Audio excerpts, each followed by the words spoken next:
encourage you, wherever you are, whether you're at home or whatever, to kick your shoes off and put your feet up and lean back and get yourself a cup of coffee or something and just relax and join us in enjoying some very quiet and romantic and relaxed music for a couple of hours. Your call is being transferred. Yes, hello world, hello Hobart, hello everyone out there listening to us. You have just tuned in again for another exciting episode of Kaleidoscope Ears. And you said hello to everybody, everybody. While you were looking at me, but didn't say hello to me. So thanks very much. I said hello to you and I picked you up. Oh, okay, fair enough. Right? You make it official on air. Anyway, I was about to say, and with me in the studio, as he already announced himself, is Dwayne. Thanks for being here again with me. Great to be here. I'm really interested about tonight's show, actually, being a Deep Purple fan myself. So what have you got for us? Well, it's not much Deep Purple. You know, it's only Deep Purple related. Yes, we're going to go a shade of purple tonight. In 1968, Deep Purple broke onto the world scene with some epoch-making albums that just stretched out pop songs into arty, progressive rock pieces in the same mould as Vanilla Fudge did with "You Keep Me Hanging On." Deep Purple did the same thing to the Beatles song "Help," to the Neil Diamond song "Kentucky Woman," and also to the who was the one who composed Hush? I think it was... Don't look at me, you've got me on that one. It just doesn't come to me. But the original single, of course, was sung by Billy Joe Royal, and Hush had a major hit with that, first in America and then all over the world. And the lead singer of the early Deep Purple lineup was Rod Evans, and Nick Simper was the bass guitarist in Deep Purple, but both of them were unceremoniously sacked. And that was just after the first album, was it? I think they did the first two albums together. Yes. So I didn't mind that period. We did an early Deep Purple special some time ago. I didn't mind that period at all. Yes. From memory. But I was going to feature actually both Captain Beyond, which was the band that was formed by Rod Evans, the lead vocalist of Deep Purple, and also I was going to feature Nick Simper's band, the bass guitarist, who went on after having to leave Deep Purple to form a band called Warhorse. But after I had another chance to listen to the three prolific albums of Captain Beyond, I could not bring it over my heart to shorten their musical expositions. So I thought, well, we just concentrate on Captain Beyond only tonight, and then I'll do the Warhorse special combined with maybe another Deep Purple shoot-off. Perhaps Tommy Bolin would be a good one to associate along with Warhorse, and I'll do that. Well, what was Glenn Hughes' band? Add another one. He was in a band called Trapeze. That's right, yeah. Trapeze. What about that one? Yeah, we could look into it, but at the moment, you know, as I said, I want to focus on Captain Beyond. They had three albums. They sort of were regarded as a second-string band. I mean, at the front you had Led Zeppelin, you had Uriah Heep, Jethro Tull, Deep Purple, Black Sabbath, and all these other bands that were making a name for themselves, Emerson, Lake and Palmer, and then you got into the proggy fields, King Crimson, Yes, and you could go on and on and on. So Captain Beyond almost was overlooked. But those that went ahead and bought the albums were pleasantly surprised by the quality of the music and the experimentalism in the music. They were a mix somewhere between a hard rock band and a progressive rock band, you know, with a splash of psychedelia thrown in here and there, and also in a lyrical sense they tried to sound psychedelic, especially on the first album, which was just simply titled Captain Beyond, so it was a self-titled album. They tried to express themselves in space-oriented lyrics. So you all will find out about that as I'm going to introduce now some of these songs to you, and I'm going to kick the show off music-wise now with a song, with the opening track of the album called "Dancing Madly Backwards on a Sea of Air." Dancing madly backwards on a sea of air. That's the song you just listened to. A very, very potent introduction to eponymous album by Captain Beyond.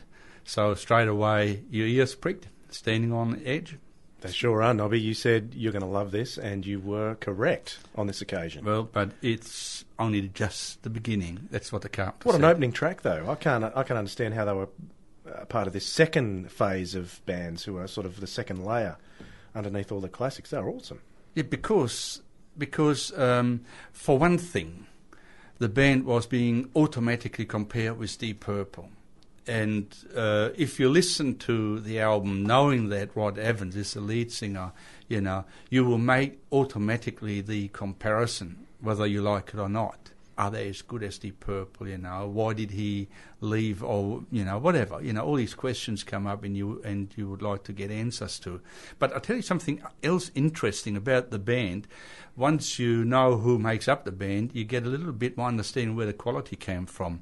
As we mentioned that Rod Evans was the lead singer, but then the drummer was a fellow called Bobby Caldwell, but on guitar was Larry Rhino Reinhardt. So his nickname was Rhino. He was a guitarist out of Iron Butterfly who played on Inagata La Vida. Very good. Right?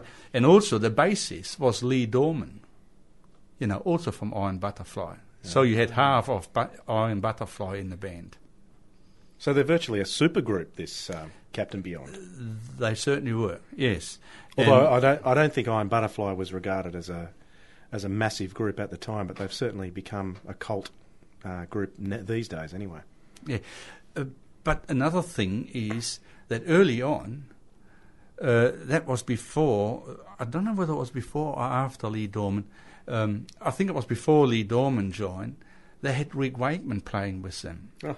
But he was so sporadic in turning up for the sessions that in the end they had to look for another keyboardist. I mean, it would have been great to have Rick in the band, but they just couldn't nail him to be on time or to be there at all, And as we know today, that he already was looking somewhere else. He was in a band called the Straubs at the time, and he got bored sort of with their music, and he was looking for more experimental fields, and he ended up with Yes. Yeah. In the same year. Yeah. So he basically, he went from Captain Beyond straight, or was it? No, I think I got my facts mixed up. That's Rick Wakeman was with Warhorse, so I'm getting my notes that I got in my head all too much up. Information in there, Nobby? Too much information, that is, if you don't stick to your notes. I mean, I'll try to do it all off the top of my head as much as I can, but it doesn't always come out right. Anyway, so I'll tell you more about that when we do a special on Warhorse. But so we had the two fellows from Iron Butterfly in there, and also Caldwell, the drummer, he used to drum with Rick Derringer and Johnny Winter. Right, so they were pretty much a super group, you could say. So let's listen to the next track on the first album, and this number is called Armworth. You are listening to Captain Beyond, and this was Mesmerization Eclipse, and before that you heard Myopic Void, which was part of a little suite that was connected with Armworth that caught me by surprise. But anyway, that's the nature of the album. There's a couple tracks that stand on their own, and there are a couple of little suites that need to be played in succession. So I'll try to be more mindful of the next suite that comes up. And the show you are listening to is Kaleidoscope Ears on Edge Radio. If you want to text in during the show, you can do so on 0427 Edge FM. And you can also tweet us at Edge Radio. Kscope Ears is the show's Twitter feed as well. You can check us out on Facebook. We're there too, and kscopeears.com. We've got it covered everywhere, so we're happy to hear from you. And give us your feedback on Captain Beyond. So far, I think it's awesome. I haven't heard him before, so there you go. Actually, there is a Doctor Who connection here. Ah, very good. Very good, Nobby. Right. So I already gave you an inference at the beginning of the show by Sure, based on your previous Doctor Who connections, it'll be quite cryptic. talking about its lyrical contents. But here is a review that I picked up that I thought they just really put it nicely. It said here that that lyrically the album differentiates itself by exploring themes of the outer world, and meanings of existence, often with reference to the moon, sea, sun, and so on. We already had a couple of songs on the sea and moon, and there's some more to come yet. And listeners may get the feeling of taking a journey to space in a rocket ship or a phone box for destination unknown. How's that? So that's lyrical. We've missed the connection because Doctor Who doesn't have a phone box as the method of transport. It is a police box. Oh, is that what it is? It is. You're right, it is. It's blue. It's not red. Correct. Yes, I always got that one wrong. Yeah. And but musically it says, so that gives you an indication here too, that the album is superior in all aspects, with Rod Evans having a strong rock voice and Rhino playing some enormous guitar playing, and we already have sampled that so far. Actually, the next song is a prime example of that. That particular number is called Raging River of Fear, and it's in particular noteworthy because of its 4/4 opening that is not dissimilar to Voodoo Child's. Got an amazing wah-wah guitar solo in here, and then it changes over from 4/4 to 3/4 beats and riffs. So it's quite an intricate piece of music, but it's right up there, as one of those great rock classics from the early 70s. Here's Captain Beyond with Raging River of Fear. See, I told you I tried to be more conscious of playing you the suites uninterruptedly. This suite was entitled 1,000 Days of Yesterdays, which also interpolated Frozen Over in the middle, and the final part was entitled 1,000 Days of Yesterdays, Time Since Come and Gone. And when we were listening to it, it just also reminded us a little bit of the Moody Blues. But the Moody Blues without keyboards. Incidentally, on the whole first album of Captain Beyond is no keyboards. It's basically a three-piece band. It's just a guitar, bass, and drums. Interesting you say that, because I said to you off air, I said there's some interesting atmospheric sounds in the background there, and I just assumed it was a keyboard, but you pointed out, yes, that it was guitars. Just layers of guitars, yes. I should say too, we got a text message come in, not about our show, would you believe, but someone wanted to find out a track that was on just before we came on air. Stay tuned to the next talk break. I'll come back on and let you know what that track was. So that's just a little community service for you. There you go. Back to Kaleidoscope Ears now. Nobby? Yes. The final part of the album goes for a little bit longer. It's put together it's another suite that's put together consists of 5 parts. The first one is called I Can't Feel Nothing, Part 1, which is followed by As the Moon Speaks to the Waves of the Sea.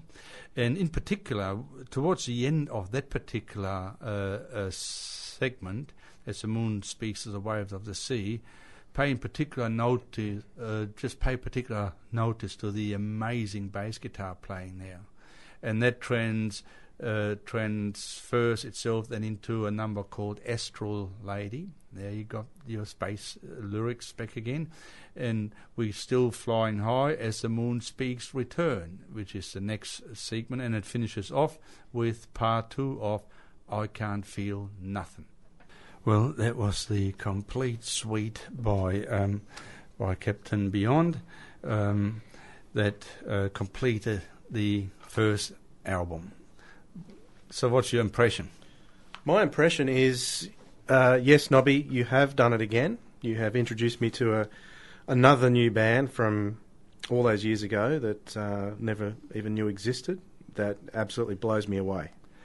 It's just guitar-driven hard rock, but it's spiced with outer space lyrical themes, but it's not just mind-numbing hard rock. It had too much else in there, intricacy, great musicianship that just lifted the album above average. Yet, it sank almost without a trace back then because of the other bands being so much bigger. I mean, how could you better Deep Purple in rock? I thought the drummer was really like good that? too. Who was the drummer? The drummer's name was what's his name again? I've done it there. Bobby Caldwell. Yep, that's him. Oh, here he is. Yeah, Bobby Caldwell. Incidentally, after the first album, he left the band and he went over to Rick Derringer again because he used to play with Rick Derringer together in the Johnny Winter End band. Yeah. So he went over to join him, and so they had to look for a new drummer. At first, they got a fella in by the name of Brian Glasscock, but the new producer of the album, which is famous Giorgio Gomelski, he didn't like the drummer, and so they were looking for another drummer. So in the end, they ended up with a fella called Marty Rodriguez, and they even drafted a keyboard player in, and his name was Rhys Winans. So they became basically, for a short period of time, a six-piece band. And there was a lot of friction in the studio. In the end, by the time they finished the album, Rod Evans had enough, and he quit the band. Then they briefly reformed. In the same year, we're talking about the year was 1973. They did a little tour. As soon as the tour finished towards the end of the year, he left the band for good. So that was a bit of a shame. So you can see that this next album was made under a lot of friction. Yeah. Yet, I regard that to be their best album. You know, it's just absolutely brilliant. And the album is entitled Sufficiently Breathless. And some of those musical exploits that we're going to uncover for you now and introduce you, if you are not already familiar with the album, will leave you breathless. You know, the album was not totally different, but substantially different in feel, in mood. It didn't have any really longer pieces in it anymore. Like most songs, I don't think there's a song that goes over 5.5 or 6 minutes. So obviously they were trying to sound a little bit more commercial, but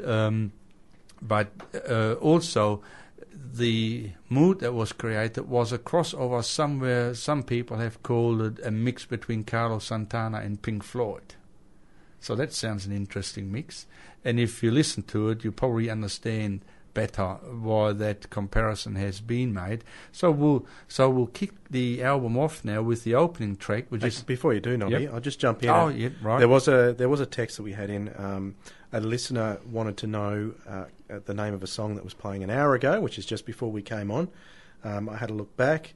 There was a possibility of two different songs. One was by the Jezebels, that was Dark Storm. The other one was a song called Summertime by the Camels. So hope that helps you out, listener. So there you go. We'll go back to our show now. How's that? Good. Thanks very much for taking care of that, Dwayne. As always, you on the ball. So the first track of the album is the opening track, which is also the title track, entitled Sufficiently Breathless, which incidentally also is probably their best known number that still is occasionally played by FM station around the world. So if there's one song of Captain Beyond that you might think, I think I heard that before, you possibly be right. Yes, if you can hear us loud and clear, that means you are very lucky because you have tuned into to 99.3 FM Edge Radio. And with you here on the microphone is Dwayne and Nobby, and we are featuring one of the lost early rock gems from the early 70s, a band called Captain Beyond, and the song that you just heard was Bright Blue Tango. So could you hear the comparison that they were making, a mix between Santana and Pink Floyd? I mean, it's a bit hard to judge from one song. Oh, no, absolutely. I could pick up the Santana comparison straight away. That was in the opening sounds from the track, but then the Pink Floyd guitar, the echoey, I could hear some echo type effects. I'm talking the Pink Floyd track echoes here. So yeah, I can see what they're talking about. Yeah. Yes. And what really does fascinate me, as I said to you, I don't know whether I mentioned on the air before, whether I told you, but this album, Sufficiently Breathless, is my favourite of the three albums that they issued in the 70s. Each each fan that actually knows of the band and has become a fan of their music seem to have maybe a different album to be their favourite album. But I just like this because it's polished and it's precise and some great tracks in there. And the guitar playing of Rhino Reinhardt just won't allow the tracks to be just mundane little pop songs. He always changes it. He always plays either a great solo, some great guitar sound effects. You know, he always does something different, and he fascinates me. He's a great guitarist. The next number, in its lyrical theme, revisits the first album a little bit, and this particular song is entitled Drifting in Space. Oh, I like that one, Nobby. Here we go. We're drifting? We're drifting. And that was Captain Beyond with Drifting in Space. The next song that's featured on the album, actually just before I go into telling you a bit about this number, part of the reason why the band just was there, they did their thing, but never had any huge commercial success, and even amongst the rock lovers fraternity, only insiders knew of the band and discovered them, perhaps passed on through another friend or whatever who had the album. But all in all, the band just disappeared off the face of the earth in a way, and what contributed towards their bad luck was they were with a record company that put no money into promoting the artists, so there was very little promotion. Then they had internal problems, and as most rock bands, or as most musicians indeed will tell you, that if you bring out a new album, a new CD or whatever, if you don't go out on the road to promote it, you know, it quite likely could also do the same thing, just sink and disappear without hardly leaving a trace behind. And because Rod Evans leaving the band just as they finished the album didn't help.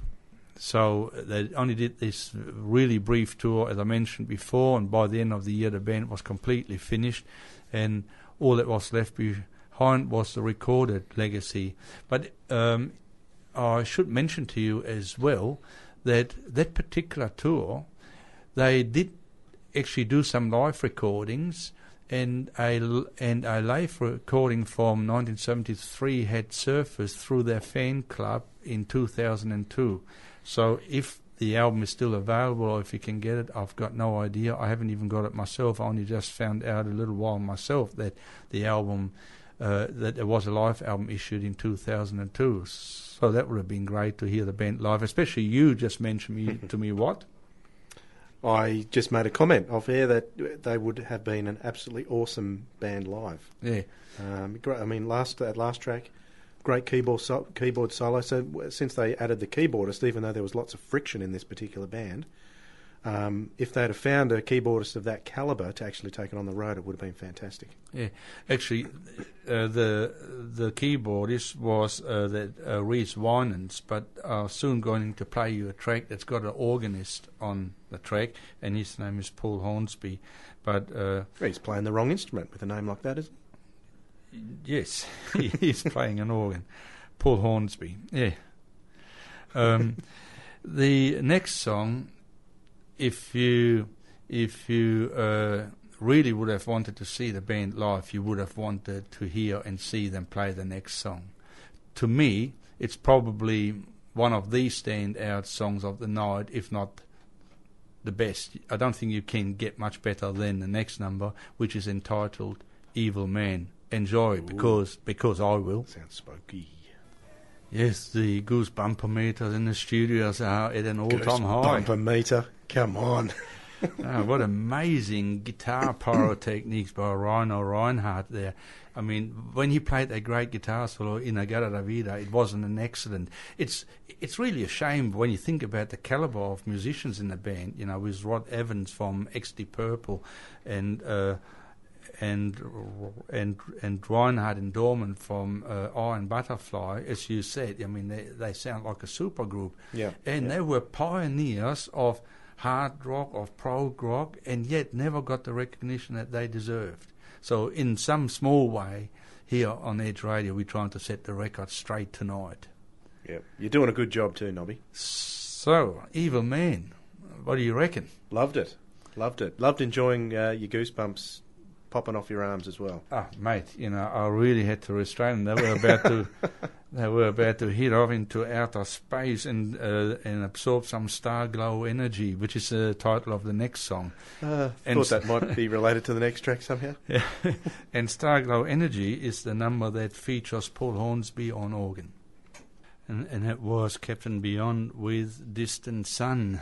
Started off as a bit of a heavy rocker, then had all of a sudden this proggy little middle eight, didn't it? Yeah, it did. Yeah, very interesting. And then a splash of some Latin funk thrown into right. it. Just a little bit of everything. It's a very, very I had interesting to yell out album. Santana? Santana, that's it. So especially this is an album. After some repeated listens, it just keeps growing on you. Just there's so much quality in between the grooves and just the playing in some part is absolutely phenomenal. They really should have been a lot huger than they turned out to be. But as we said, we're here to set the record straight. The final number of the album, I'm giving track 7 a miss, which is entitled Voyages of Past Travellers, and it's only just a minute and a bit of some backward masking, just to throw in to be arty about it, but just had nothing of musical quality to really add to it. It serves more or less like an intro to the final number, which is entitled Everything's a Circle, and it's again very much a Latin funk based bit, but it starts off quite intriguing. I really like this number, and it was a great song to finish the album with, and that's the end of Captain Beyond, Sufficiently Breathless, and then we go into their final outing, but more about this after this number.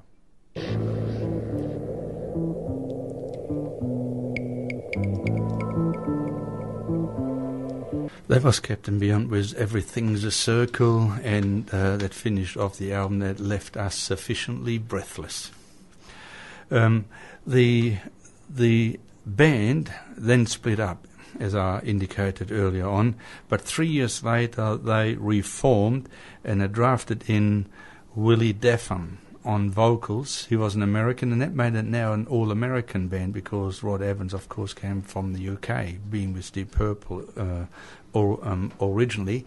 While Rod Evans had a very masculine and mature voice, with Willie Daffan, he was more the traditional classic rock voice, and some do like this album best because of that, So again, it has its own musical offerings that we're trying to introduce to you in the time that we have left tonight. And the album that they recorded together and the line-up now consisted of Willie Daffan on vocals and Bobby Caldwell on drums and Rhino Reinhardt again on guitar and Lee Dorman on bass. And the album they recorded was entitled Dawn Explosion. And the actual feel of the album and the kind of musical settings that shows, they borrowed a bit from both of the first two albums, but in particular they went back to the first album. It was more of a rock album with some progressive rock pieces thrown into it. So that's enough talk about this. So let's hear what it sounds like. Here's the opening track to the album, Do or Die.